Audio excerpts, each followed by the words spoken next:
ꯃꯍꯥꯂꯛꯁꯃꯤ ꯆꯍꯤ 13 ꯈꯛ ꯉꯥꯏꯔꯤꯕꯤ ꯃꯧ ꯅꯍꯥ ꯑꯃꯅꯤ꯫ ꯃꯍꯥꯛꯄꯨ ꯇꯝꯊꯤꯅ ꯃꯍꯥꯛꯀꯤ ꯔꯨꯝꯒꯤ ꯃꯅꯨꯡꯗ ꯍꯥꯠꯇꯣꯛꯂꯕ ꯃꯇꯨꯡ ꯃꯇꯨꯞ 57 ꯊꯣꯛꯅ ꯀꯛꯊꯠꯂꯒ ꯐ꯭ꯔꯤꯖ ꯃꯅꯨꯡꯗ ꯍꯥꯞꯆꯤꯜꯂꯒ ꯊꯝꯂꯝꯈꯤ꯫ ꯀꯝꯗꯧꯅ ꯇꯥꯕꯗ ꯇꯨꯖꯨꯡꯂꯕ ꯊꯧꯗꯣꯛ ꯑꯁꯤ ꯃꯇꯧ ꯀꯔꯝꯅ ꯊꯣꯛꯈꯤꯕ, ꯇꯝꯊꯤꯔꯕ ꯁꯥꯒꯤ ꯄꯨꯛꯆꯦꯟ ꯆꯦꯜꯂꯕ ꯃꯤꯍꯥꯠꯄ ꯑꯁꯤꯅ ꯀꯅꯥ ꯑꯣꯏꯔꯤꯕ? ꯃꯁꯛ ꯃꯇꯧ ꯆꯪꯈꯣꯜꯂꯕꯤ ꯃꯧ ꯅꯍꯥ ꯃꯍꯥꯂꯛꯁꯃꯤ ꯑꯁꯤ ꯍꯤꯡꯂꯤꯉꯩ ꯃꯇꯝꯗ ꯃꯄꯨꯔꯣꯏꯕꯒ ꯀꯔꯤ ꯀꯔꯤ ꯊꯣꯛꯈꯤꯕꯒꯦ? ꯀꯔꯝꯅ ꯚꯔꯥꯒꯤ ꯔꯨꯝ ꯑꯗꯨꯗ ꯃꯇꯣꯝꯇ ꯂꯩꯔꯒ ꯇꯝꯊꯤꯔꯕ ꯊꯧꯗꯣꯛ ꯑꯗꯨ ꯀꯔꯝꯅ ꯊꯣꯛꯈꯤꯕ ꯇꯥꯃꯤꯟꯅꯔꯁꯤ꯫ ꯃꯍꯥꯂꯛꯁꯃꯤ ꯅꯦꯄꯥꯜꯗ ꯑꯍꯥꯟꯕ ꯇꯥꯏꯕꯪ ꯈꯣꯡꯗꯥꯔꯛꯈꯤ, ꯍꯥꯏꯕꯗꯤ ꯃꯍꯥꯛꯀꯤ ꯈꯣꯏꯔꯤ ꯅꯥꯎꯐꯝ ꯇꯥꯈꯤꯕ ꯄꯣꯛꯅꯐꯝ ꯃꯐꯝꯅꯤ꯫ ꯃꯍꯥꯛ ꯕꯦꯡꯒꯂꯨꯔꯨꯗ ꯂꯥꯛꯇꯨꯅ ꯂꯩꯈꯤꯕ ꯃꯤꯑꯣꯏ ꯑꯃꯅꯤ꯫ ꯃꯍꯥꯛ ꯑꯁꯤ ꯇ꯭ꯋꯤꯟꯁ ꯍꯥꯏꯕꯗꯤ ꯐꯥꯏꯕꯣꯛ ꯑꯣꯏꯅ ꯃꯆꯦ ꯑꯃꯒ ꯑꯣꯏꯈꯤ꯫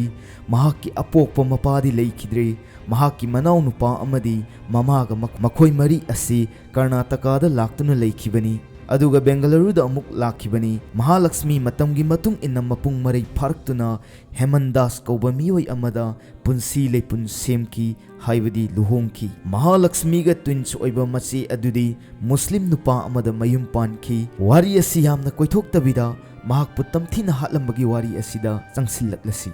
ꯃꯍꯥꯂꯛꯁꯃꯤꯅ ꯂꯩꯔꯤꯕ ꯚꯔꯥ ꯑꯗꯨꯒ ꯌꯥꯝꯅ ꯂꯥꯞꯅꯗꯅ ꯃꯍꯥꯛꯀꯤ ꯃꯃꯥ ꯃꯅꯥꯎꯅꯨꯄꯥꯁꯨ ꯚꯔꯥ ꯑꯃ ꯂꯧꯗꯨꯅ ꯂꯩꯔꯤꯕꯅꯤ꯫ ꯃꯍꯥꯂꯛꯁꯃꯤ ꯃꯆꯥꯅꯨꯄꯤ ꯆꯍꯤ 4 ꯁꯨꯔꯕꯤ ꯑꯃꯁꯨ ꯂꯩꯔꯤꯕꯅꯤ꯫ 2023ꯒꯤ ꯆꯍꯤ ꯂꯣꯏꯔꯛꯄ ꯑꯗꯨꯋꯥꯏꯗ ꯃꯍꯥꯛꯀ ꯍꯤꯌꯔ ꯗ꯭ꯔꯦꯁꯔ ꯑꯣꯏꯕ ꯎꯠꯇꯔꯈꯟꯗꯒꯤ ꯑꯁꯔꯞ ꯀꯧꯕ ꯅꯨꯄꯥ ꯑꯃꯒ ꯂꯣꯟꯅ ꯅꯨꯡꯁꯤꯅꯩ, ꯑꯔꯣꯟꯕ ꯌꯨꯝꯕꯥꯟ ꯃꯔꯤ ꯂꯩ ꯍꯥꯏꯕꯗꯒꯤ ꯃꯍꯥꯛꯀꯤ ꯃꯄꯨꯔꯣꯏꯕ ꯍꯦꯃꯟꯗꯥꯁꯀ ꯈꯠꯅꯗꯨꯅ ꯂꯥꯛꯈꯤ꯫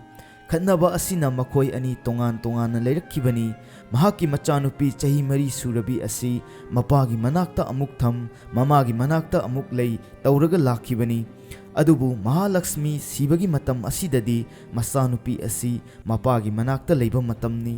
ꯑꯥꯒꯁꯀꯤ ꯇꯥꯔꯤꯛ 18 ꯍꯥꯏꯕꯗꯤ ꯔꯈꯤ ꯄꯨꯟꯕꯒꯤ ꯊꯧꯔꯝ ꯑꯁꯤꯗ ꯃꯍꯥꯂꯛꯁꯃꯤ ꯃꯅꯥꯎꯅꯨꯄꯥ ꯃꯆꯦ ꯃꯃꯥꯒꯤ ꯃꯅꯥꯛꯇ ꯂꯥꯛꯇꯨꯅ ꯔꯈꯤ ꯄꯨꯟꯕꯒꯤ ꯊꯧꯔꯝ ꯌꯥꯎꯔꯝꯂꯕ ꯃꯇꯨꯡꯗ ꯄꯥꯎ ꯑꯃꯠꯇ ꯐꯥꯎꯅꯗꯅ ꯐꯣꯟꯁꯨ ꯑꯣꯐ ꯇꯧꯗꯨꯅ ꯅꯨꯃꯤꯠ 18ꯅꯤ ꯂꯥꯛꯈꯤ꯫ ꯉꯛꯂꯤꯕꯗꯤ ꯏꯅꯛ ꯅꯛꯅ ꯂꯩꯔꯤꯕ ꯃꯍꯥꯛꯀꯤ ꯏꯃꯨꯡ ꯑꯗꯨꯒ ꯅꯨꯃꯤꯠ 18ꯅꯤ ꯑꯗꯨ ꯄꯥꯎ ꯐꯥꯎꯅꯗꯅ ꯂꯩꯕ ꯑꯁꯤꯗ ꯃꯌꯥꯝꯅ ꯉꯛꯅꯔꯤꯕ ꯑꯃꯁꯨꯡ ꯄꯨꯂꯤꯁꯀꯤ ꯃꯥꯏꯀꯩꯗꯒꯤꯁꯨ ꯑꯆꯧꯕ ꯑꯉꯛꯄ ꯑꯃ ꯑꯣꯏꯔꯤꯕꯁꯤ꯫ ꯚꯔꯥꯒꯤ ꯀꯥꯗ ꯃꯇꯣꯝꯗ ꯂꯩꯕꯤ ꯃꯍꯥꯂꯛꯁꯃꯤꯒꯤ ꯔꯨꯝ ꯑꯗꯨ ꯃꯄꯥꯟꯗꯒꯤ ꯁꯣ ꯂꯣꯜꯂꯒ ꯃꯇꯝ ꯀꯨꯏꯅ ꯂꯩꯔꯛꯂꯕ ꯃꯇꯨꯡ ꯃꯅꯝ ꯌꯥꯝꯅ ꯅꯝꯊꯤꯕ ꯑꯄꯨꯝꯕꯒꯤ ꯃꯅꯝꯅ ꯈꯥꯡꯕ ꯉꯝꯗ ꯅꯝꯂꯛꯄꯗꯒꯤ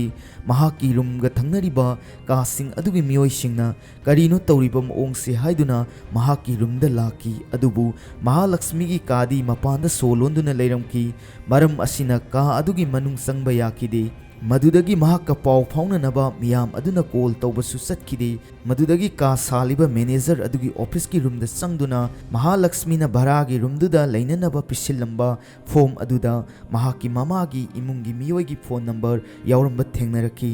ꯃꯗꯨꯗꯒꯤ ꯅꯝꯕꯔ ꯑꯗꯨꯗ ꯀꯣꯜ ꯇꯧꯁꯤꯟꯗꯨꯅ ꯃꯍꯥꯛꯀꯤ ꯃꯆꯥꯅꯨꯄꯤꯅ ꯂꯩꯔꯤꯕ ꯀꯥ ꯑꯁꯤ ꯃꯅꯝ ꯅꯝꯊꯤꯕꯅ ꯌꯥꯗ꯭ꯔꯦ, ꯈꯔ ꯊꯨꯅ ꯂꯥꯛꯄꯤꯌꯨ ꯍꯥꯏꯔꯛꯈꯤ꯫ ꯃꯗꯨꯗꯒꯤ ꯃꯍꯥꯂꯛꯁꯃꯤꯒꯤ ꯃꯃꯥ ꯃꯧꯄ꯭ꯋꯥ ꯃꯆꯦ ꯃꯐꯝ ꯑꯗꯨꯗ ꯂꯥꯛꯈꯤ꯫ ꯑꯗꯨꯕꯨ ꯁꯣ ꯑꯗꯨꯗꯤ ꯃꯈꯣꯏꯅ ꯄꯥꯏꯗꯕꯅꯤꯅ ꯊꯣꯡ ꯍꯥꯡꯗꯣꯛꯄ ꯌꯥꯈꯤꯗꯕꯅ ꯃꯤꯌꯥꯝ ꯆꯪꯗꯨꯅ ꯊꯣꯡ ꯂꯣꯜꯂꯤꯕ ꯁꯣ ꯑꯗꯨ ꯊꯨꯒꯥꯏꯈꯤ꯫ ꯊꯣꯡ ꯑꯗꯨ ꯍꯦꯛ ꯍꯥꯡꯗꯣꯛꯄꯒ ꯃꯍꯥꯛꯀꯤ ꯃꯅꯥꯎꯅꯨꯄꯥꯒ ꯃꯆꯦꯒ ꯆꯪꯈꯤ꯫ ꯃꯍꯥꯛꯀꯤ ꯃꯃꯥꯗꯤ ꯊꯣꯡꯖꯤꯟꯗ ꯂꯩꯍꯧꯈꯤ꯫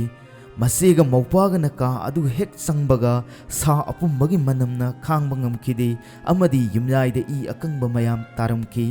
ꯑꯃꯗꯤ ꯇꯤꯟ ꯀꯥꯡꯅ ꯄꯨꯝꯌꯣꯝ ꯌꯣꯝꯂꯝꯈꯤ꯫ ꯑꯁꯨꯝ ꯀꯣꯏꯅ ꯌꯦꯡꯂꯛꯄꯗ ꯔꯨꯝ ꯑꯗꯨꯗ ꯂꯩꯕ ꯐ꯭ꯔꯤꯖ ꯑꯗꯨꯗ ꯇꯤꯟ ꯀꯥꯡ ꯌꯣꯝꯗꯨꯅ ꯂꯩꯔꯝꯕ ꯊꯦꯡꯅꯈꯤ꯫ ꯃꯗꯨꯗꯒꯤ ꯃꯈꯣꯏꯅ ꯐ꯭ꯔꯤꯖ ꯑꯗꯨ ꯍꯥꯡꯗꯣꯛꯇꯨꯅ ꯌꯦꯡꯕ ꯃꯇꯝꯗꯗꯤ ꯃꯍꯥꯂꯛꯁꯃꯤꯒꯤ ꯃꯇꯨꯞ 57 ꯊꯣꯛꯅ ꯀꯛꯂꯕ ꯁꯥꯗꯨꯝꯁꯤꯡ ꯑꯗꯨ ꯐ꯭ꯔꯤꯖ ꯑꯗꯨꯗ ꯀ꯭ꯔꯤꯛ ꯀ꯭ꯔꯤꯛ ꯅꯝꯁꯤꯟꯗꯨꯅ ꯍꯥꯞꯂꯝꯕ ꯊꯦꯡꯅꯈꯤ꯫ ꯃꯗꯨ ꯎꯕꯗ ꯃꯍꯥꯂꯛꯁꯃꯤꯒꯤ ꯑꯄꯣꯛꯄ ꯃꯃꯥ ꯂꯩꯃꯥꯏꯗ ꯋꯥꯟꯊꯈꯤꯔꯝꯃꯤ꯫ ꯊꯧꯗꯣꯛ ꯑꯗꯨ ꯈꯨꯗꯛꯇ ꯄꯨꯂꯤꯁꯇ ꯄꯥꯎ ꯄꯤꯈꯤ꯫ ꯄꯨꯂꯤꯁꯁꯨ ꯈꯨꯗꯛ ꯑꯗꯨꯗ ꯃꯐꯝ ꯑꯗꯨ ꯌꯧꯔꯛꯈꯤꯔꯝꯃꯤ꯫ ꯃꯗꯨꯒꯤ ꯃꯇꯨꯡ ꯚꯔꯥꯒꯤ ꯀꯥꯗ ꯂꯩꯕꯤ ꯃꯍꯥꯂꯛꯁꯃꯤ ꯀꯅꯥꯅ ꯀꯔꯤꯒꯤꯗꯃꯛ ꯍꯥꯠꯂꯝꯕꯅꯣ ꯍꯥꯏꯕꯁꯤꯅꯤ꯫ ꯃꯍꯥꯛꯀꯤ ꯃꯄꯨꯔꯣꯏꯕꯗꯤ ꯃꯇꯝ ꯁꯥꯡꯅꯒꯤ ꯃꯃꯥꯡꯗꯒꯤ ꯃꯍꯥꯛꯀ ꯂꯩꯃꯤꯟꯅꯗꯅ ꯂꯩꯔꯛꯈꯤꯕꯅꯤ꯫ ꯊꯧꯗꯣꯛ ꯑꯁꯤꯒꯤ ꯃꯇꯥꯡꯗ ꯄꯨꯂꯤꯁꯀꯤ ꯏꯟꯚꯦꯁꯇꯤꯒꯦꯁꯟ ꯍꯧꯔꯦ꯫ ꯅꯨꯃꯤꯠ ꯑꯁꯤꯗ ꯀꯅꯥ ꯀꯅꯥ ꯂꯥꯛꯈꯤ ꯍꯥꯏꯕ CC ꯐꯨꯇꯦꯖ ꯊꯤꯒꯠꯄ ꯍꯧꯔꯛꯈꯤ꯫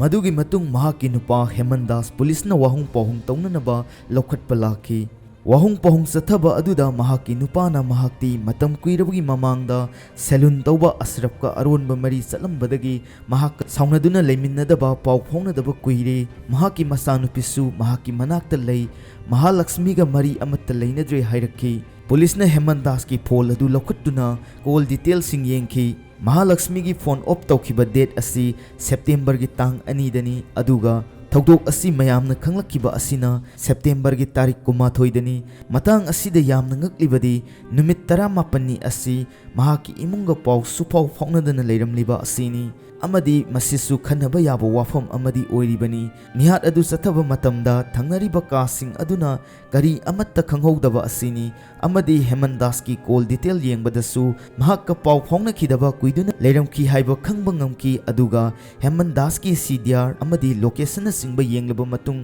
mahakadi mari amatta leinaramde haibasi police na khangba ngamki Madudagi police na Heman Das ta thogdok asigi oithokpa yaba chenaba yaba miyoising nahak na singnaba leibra haina hanglaki matang adude Heman Das na mahaki nupiga aronba mari chatlamba Ashraf hariba miyoi asi palakhi madugi makha satharakpa oina Heman Das na paliba mahaki nupiga aronba mari thammi hariba Ashraf amuk police na lokhatki karigidamak wahang pahang sathanabagi asum tongna Ashraf su Heman Das kum singnaba yaba thogdok amatta police na lokhatpa amasung khangba ngamkhide adu oirabadi Thogdok asi kanana tauramba yai haibasini kabara adugi manager adu phawba singnaba yabagi wari di lei adubu hauzik inau nongna wafam ama laklibadi thogdok thokiba numit haibadi September gi tarik ani asida gari masa tongduna lakpa miyoi ani khak ahing athengbada Mahalakshmi na mahaki gate adu hangdoktuna sanghan khiba CCTV footage ta khangba ngamlakhi masina tanglibadi gari masa tongduna lakliba miyoi ani asi